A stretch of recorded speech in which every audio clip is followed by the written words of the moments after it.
Et on va parler vaccination, puisque finalement, elle est ouverte sans limite d'âge pour les doses non utilisées à partir du 12 mai.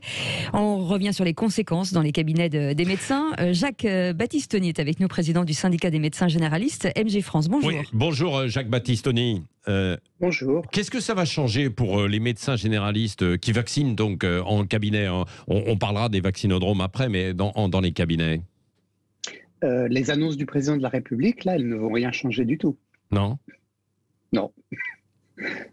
Non, parce que en fait, nous, on vaccine les plus de 55 ans. Donc, élargir la vaccination à des plus jeunes ou donner la possibilité de prendre rendez-vous le soir s'il y a des places disponibles pour le lendemain, pour les plus jeunes, là encore, ça n'a pas d'intérêt. Aujourd'hui, les médecins généralistes, comme les pharmaciens, comme les infirmiers, on a les vaccins Astra pour les plus de 55 ans. Donc, ces annonces, pour nous, elles n'ont pas d'impact. Elle n'a pas d'impact, ça ne va rien changer. Parce que vous n'allez pas être concerné par les autres vaccins qui arrivent et qui sont là, les Moderna, les Pfizer. Alors, oui. Oui, si, on va avoir des vaccins Moderna, enfin, on devrait avoir des vaccins Moderna. Nous, on les demande depuis des mois et on nous annonce qu'on va enfin les avoir à partir de ce mois de mai, en commençant par certaines régions, les régions les plus exposées au virus, et ensuite avec une généralisation France entière. Mais mes collègues, comme moi-même, ces vaccins Moderna, on les attend et on les a pas encore. Donc, pour vous, c'est ce que vous dites, hein, ce n'était pas simplement de l'ironie, parce que j'en sentais un tout petit peu en fait chez vous, mais non, c'est-à-dire ça ne va pas forcément changer. Donc, ceux qui vaccinent vont continuer de vacciner selon la procédure en fait habituelle que vous avez là, et puis ceux qui ont décidé d'arrêter il y a quelques semaines parce qu'ils étaient un petit peu débordés ou ça ne fonctionnait pas bien, ils vont continuer de ne pas le faire, quoi. Oui, tout à fait. Ça va.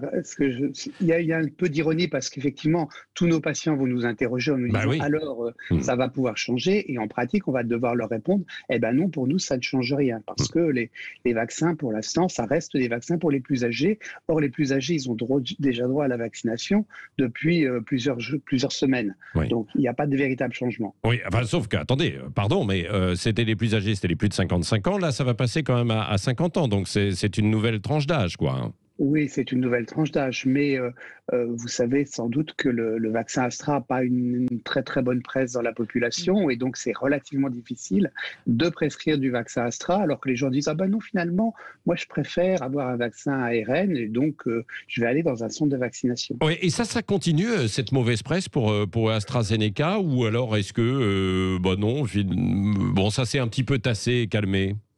Vous avez raison, ça s'est un petit peu tassé. C'est encore présent dans l'esprit de pas mal de personnes, mais d'autres se disent après tout, c'est pas sûr non plus que le vaccin Pfizer, il n'y ait jamais de réaction. Et donc on arrive à une réaction un peu plus équilibrée. Néanmoins, on a un déficit avec ça. C'est pour ça qu'on demande à avoir des vaccins ARN et donc du Moderna dans nos cabinets. Oui. Bon, écoutez, Jacques Battistoni, on va suivre. Pour l'instant, il n'y a pas de. Vous avez quand même des stocks. Tout arrive à peu près en ce qui concerne l'AstraZeneca.